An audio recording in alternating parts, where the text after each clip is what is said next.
Yo, what's up? Welcome back, everybody. This is the Learn with Bruce and Eddie podcast. What a grand title. What are you going to learn from us?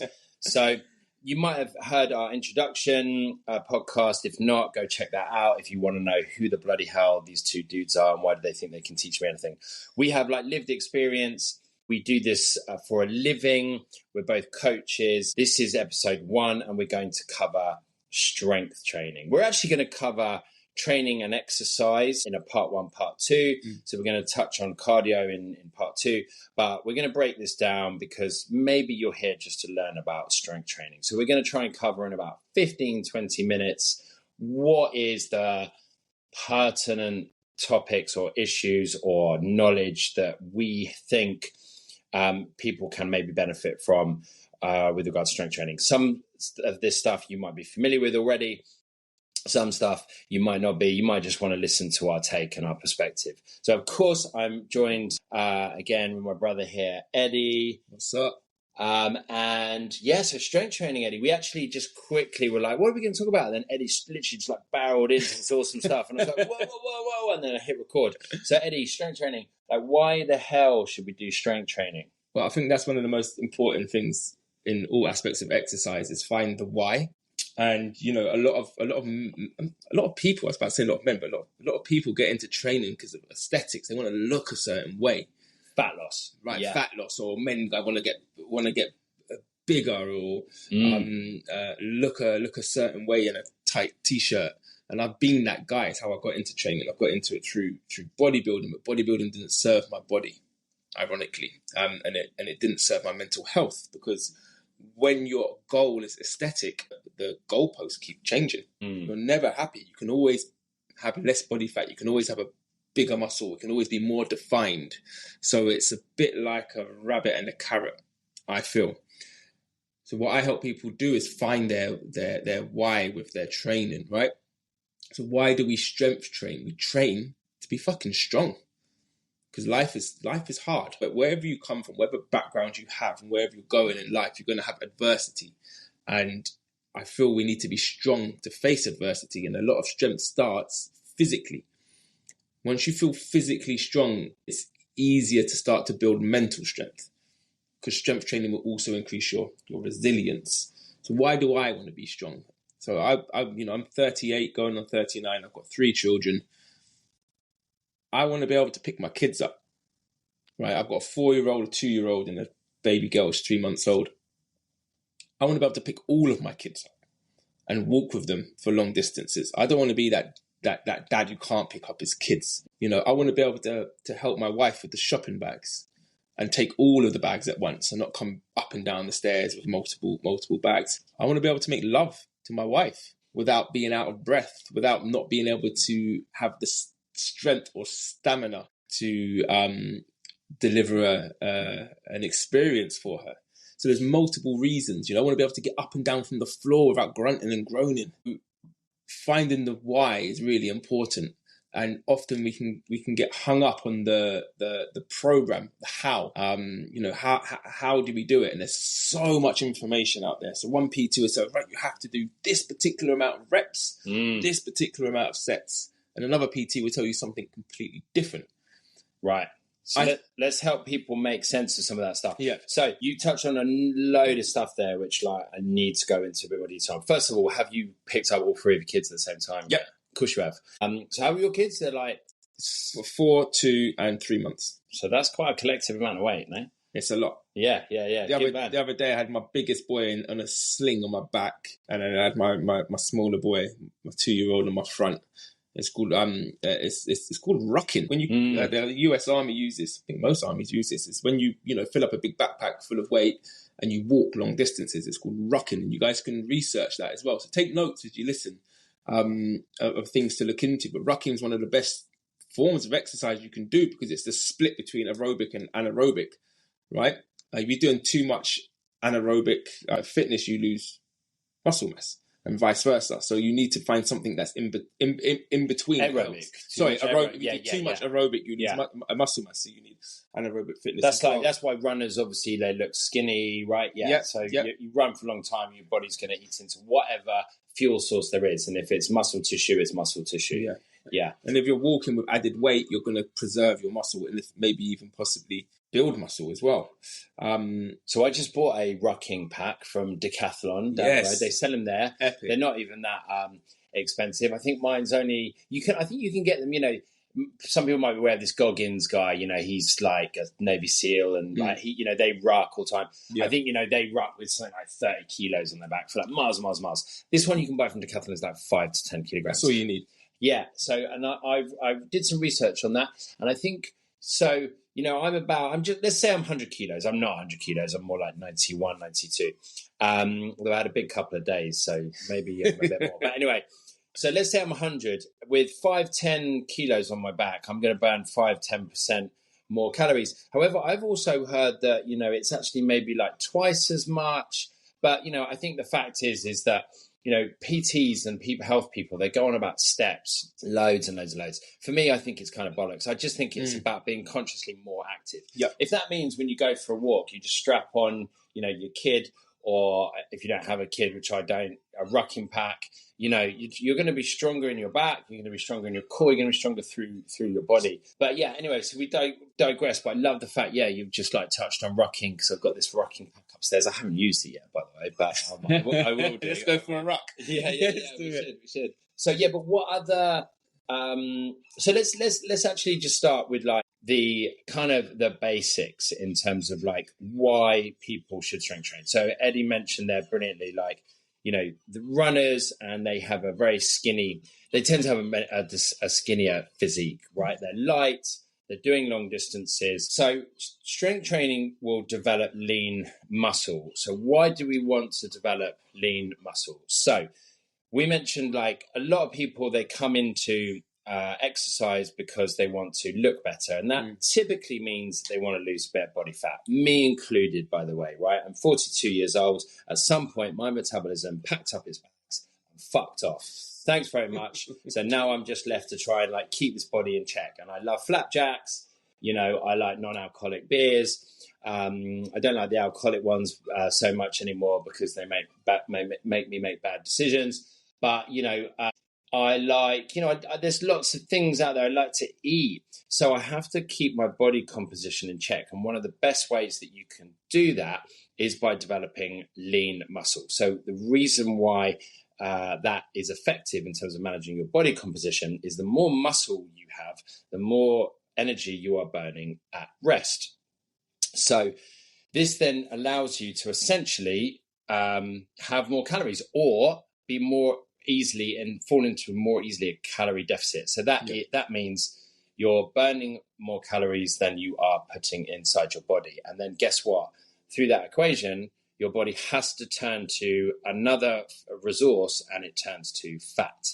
So it then eats into fat. It's win-win. You burn more energy, and it helps to reduce the fat. So, I think people now are starting to cotton on to this, and I think strength training is now the preferred approach. I mean, if you're in the industry and you know what you're talking about, you should be advocating for strength training. What other benefits are there, Eddie, to strength training? You mentioned about bone density. Increasing bone density is a really important one, because as we get older, our bones get weaker, and we start to develop osteoporosis and all different types of joint and bone problems.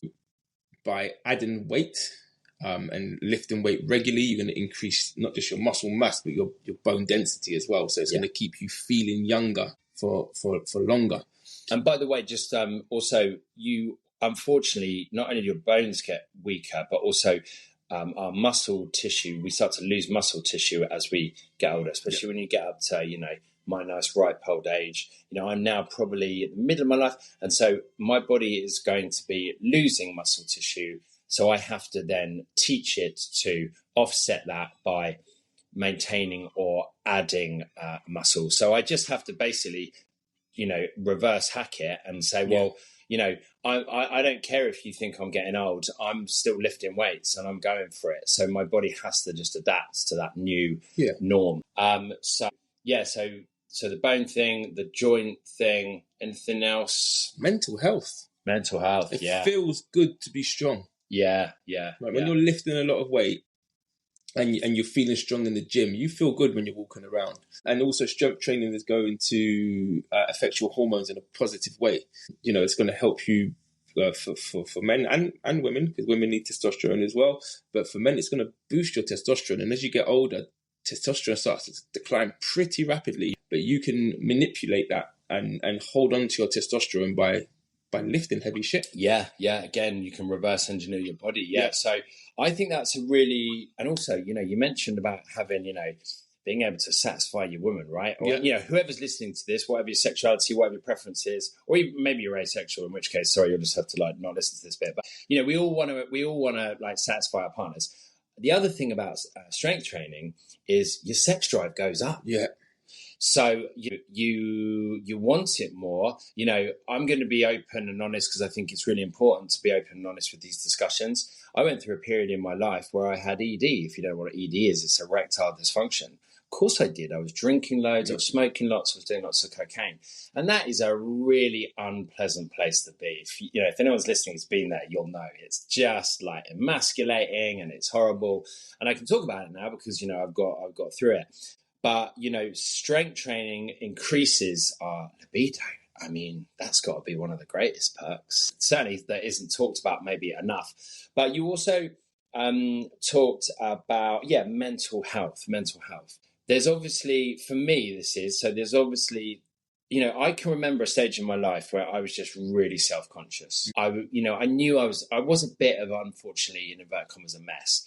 And I was aware that I was a bit of a mess, but I really desperately wanted to be attracted to the opposite sex. But I was constantly, just like, do I have a jowly chin? And is my body sticking out? And how do I look in these clothes? Through a regular regime of strength training, I'm honest to God, I don't think about that stuff anymore. Yeah. There's not a moment where I'm like, how the fucking hell do I look? I don't look like some Adonis, but I just have lost all those things that were just plaguing me and were just bringing me down.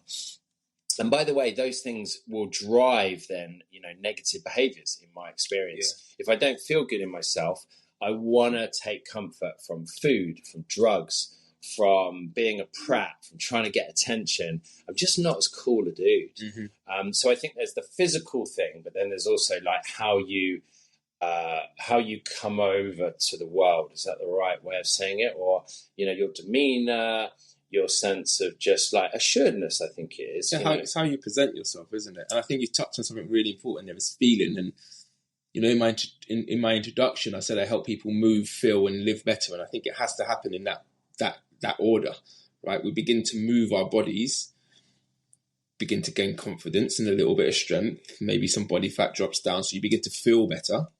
And then when you feel better, you're able to accomplish more of your goals. If you feel shit, you're going to be stuck in a perpetual loop of doing shit things, eating shit, drinking, not believing in yourself. But when you change the way you feel, you change the way you think, you change the way you live. And it all starts with movement. And that's going to look different for everyone. When it comes to strength training, there's so many different ways and it can be quite daunting, right? You get into it, you go, I want to strength train, you've got this PT saying this, you've got this PT saying something else. Someone on Instagram saying, don't do that. Someone else saying, do this. And it becomes overwhelming. So the most, we can go into strength training programs, whether it's 5x5 or compound lifting or whatnot, or we can just talk about the absolute basic practicalities or approaches, which is lift heavy shit often. Yeah. And progressively increase that weight over time. Yeah. And by the way, when we say heavy shit, that's subjective, right? So like, what might be heavy to me, bicep curling, exactly, is, going to be is going to be very different. Or what's heavy to say, I don't know, Barbara, who's like 70, if she's bicep curling 2 kg, like that could be really heavy for her. And her muscles are going to adapt as a result of that. So, It's very like subjective. But I think what Eddie you're talking about, alluding to, is like this idea of progressive overloading. So why is that important? Because your muscles adapt, and we have to keep helping the muscles adapt further. Right? And so you see this a lot of the time. People get to a certain weight and they're like, "Oh no, I'm comfortable here." It's like, well, then you're going to just maintain. Yeah. Right. Yeah. So you need to have some sort of progressive program, and however that looks. And there's no special equipment you need for this. You can go to a gym and use barbells and dumbbells and machines, or you could go to the beach and pick up rocks. Yeah. Right? Or go into the woods and pick up logs. So like, there's this idea that it has to be done with like in a certain environment with certain clothes with certain people, and that's limiting. A lot of my clients should train with kettlebells at home, 1 or 2 kettlebells, and then every few months they buy a new kettlebell to move up in weight. But you can. It's very accessible if you stop listening to all of the shit that's out there and just focus on lifting something heavy often and then progressively increasing that weight. Yeah. So I think this is the thing that like most people, they get a little bit sort of. I see a lot of people, and I know I used to do this in the gym and just going through the motions. Yep. So I'm in the gym because I know I need to be in the gym because I need to be doing exercise. I need to be lifting weights. So I'm just in here lifting weights. And, having done that, that's really boring. There's nothing terribly engaging. There's no like plan, program. There's no progression with that. So yeah, you really just need, even if you just had like a TRX, for those people who don't know, is something you kind of hang on the top of a door, then you use your body weight as the resistance. So it has handles on the end. You can pull yourself up and you create a little angle. And then the angle will determine the resistance. Yeah. The resistance is basically how hard the fucking thing is. So, you could be at home and you could create a little line on the floor and you could just work towards moving your feet a little bit closer so that your body is at more of a flat angle. So essentially there's more body weight that you're pulling. Something as simple as that. I always think that the best tool that anyone can have in a gym when doing strength training is just a notebook and a pen. Yeah. So you just write down the weight that you did, how many reps, and you push yourself to this thing that is talked about, failure. So that's just the point where you can't do anymore. So, that sounds like punishment, right? And, it is. You have to get to a point of kind of suffering because that is how the body adapts. But, you very quickly can become quite comfortable with that suffering. And by the way, this comes back to a point that we already mentioned about, stress. I don't know if you mentioned about stress, but I think you mentioned about like how good it is for us. And like, you certainly mentioned about mental health. And like coping with life. So I read an interesting study, which was they took a group of people and they exposed them to a stressful event, right? Something, I don't know, maybe they just crept up on them and went boo. But they took a control group who weren't doing anything. And then they took another group who were doing strength training regularly. And they measured the cortisol response to this event. And the people that were doing strength training, their cortisol response was significantly lower than the group who didn't. So, I try and talk to people about this. It prepares you for life because guess what? Life is going to throw shit at you. Like, you are going to experience suffering if you haven't already. Right, both me and Eddie, have experienced levels of suffering. I think most people listening to this will have. Otherwise, I don't know where you've been. Maybe in a cupboard. But so you can train yourself to cope better with these situations that life throws at you. So I think one of the things that people don't talk about enough is training your, this idea of training your nervous system. It's not just training your muscular system, but you're training your nervous system. And I'm experiencing that at the moment with a new coach that I have. We both recommend, I recommend certainly that the best way to get to have a plan and to progress at strength training is to hire a coach because they're going to keep you accountable and they're going to write you a program and help you to progress, and they're going to take that stress away from you so that you can just focus on the stress of training your body, your mind, and your nervous system. But I've experienced that I am scared of pushing myself in certain situations, and I don't know what I'm scared of. Maybe like it's hurting myself, probably on some deep level, some subconscious level. And then I catch myself and I'm like, hang on a minute, And I've got my coach who's driving me, and he's telling me, I send him videos of me performing these exercises, and he tells me, so I get a taste of my own medicine, because I tell my clients, you could have done 1 or 2 more reps there. I can see that there's, and what's shutting me off from doing that is my central nervous system keeping me safe. Like, don't do those couple of extra reps because they're going to fucking hurt you. So you can train it. So you can teach yourself to actually, that wasn't so bad. And you push the level of suffering maybe it's quite a stronger word. It could put people off. But I think it's just getting to this point of, just self-discovery is probably a better way of, and I really think that is the gift of strength training that I'm so keen for everybody to experience. We've talked about the benefits, but that is the thing that I think will keep you coming back and keep you interested and fulfilled, so you're not going through the motions. So we touched on so now let's talk about then the practical stuff. We've kind of, I think, set the scene in terms of why strength training is important. Now we've hopefully got you in the gym or got you to think about doing strength training if you're not already. What are some of the things then that people need to think about when actually strength training in practice, Eddie? Mainly focusing around compound movements. So what is that? Compound movement is like multi-jointed movement. You're squatting, you're deadlifting, you're bench pressing. So not spending anything other than basically like a bicep curl or like, I don't know, like a leg extension where it's just one joint is working. Yeah, we don't want to be isolating. We want to be using as many muscles as possible, so you get a bigger bang for your buck with those movements. Keeping the rep range relatively low so you can push a heavier weight. So instead of pushing a weight 15 times, you choose a heavier weight and push it 8 times. Yeah. And once you've conditioned your body, you can go even heavier and go lower with the reps. But that's the main idea, is this, again, lifting something fucking heavy repeatedly with a consistency over many months. Yeah. And so what, if people are doing compound lifts, what are some of the things that you think they need to apply when doing those lifts? What are some of the 101 things? Controlling the tempo. Yeah. So, not dropping the weight down on yourself. So controlling the weight in both directions. Right. Slowing the tempo down. Taking adequate rest in between your sets so you have enough strength to complete your sets. So so what's the optimum rest? About 3 minutes. Yeah, okay, cool. You're as much as 3 minutes. Yeah, I mean, I've read that anything over 2 minutes is really optimum. The lower the reps. Yeah.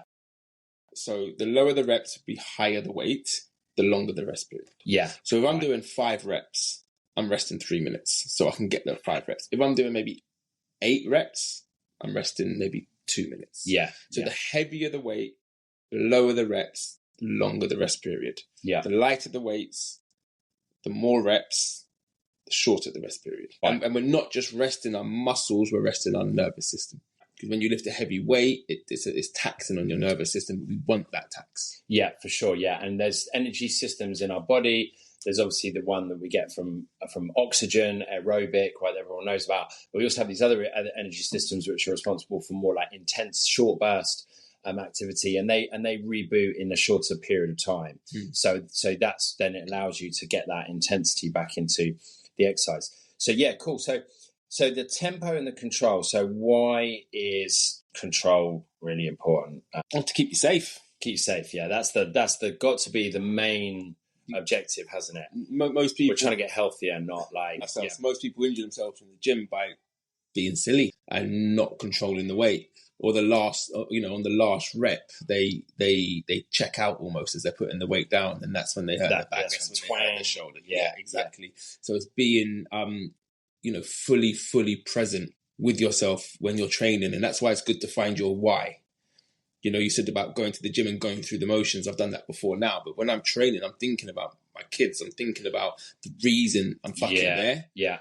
And that keeps my mind focused. So it almost becomes a form of meditation. Yes, yeah. So that's really awesome. So I want to break that down. So yeah, so you're in the gym and you're basically doing this exercise, and whatever your reason is for targeting that muscle, getting that muscle strong, it could be a myriad of things. You want to basically, I hate to use the expression, but you could be wanting to make that fat version of you cry.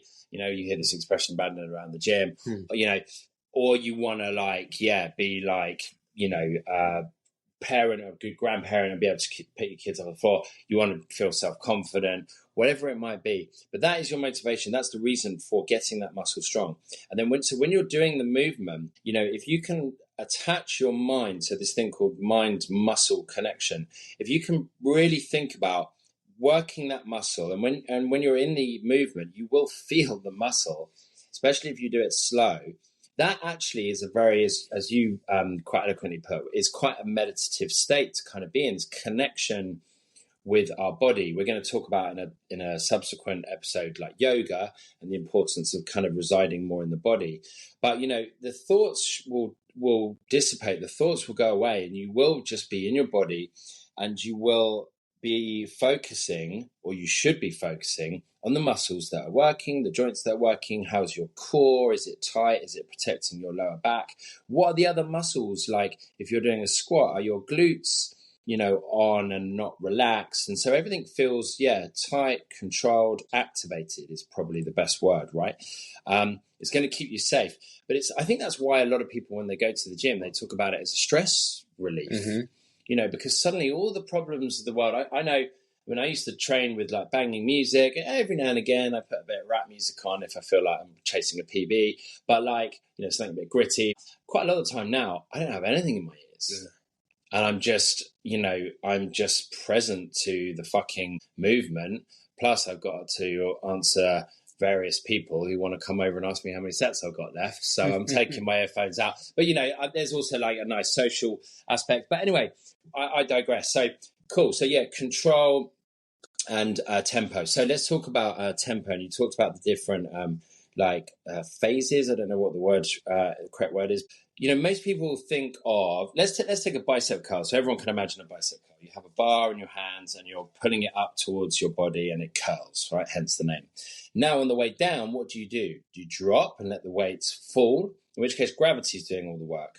Or do you move that down slowly? There's going to be a urge to just release and let it drop, right? But if you can release it with control, this is called the negative phase, right? So the positive phase is on the way up and the negative phase is on the way down.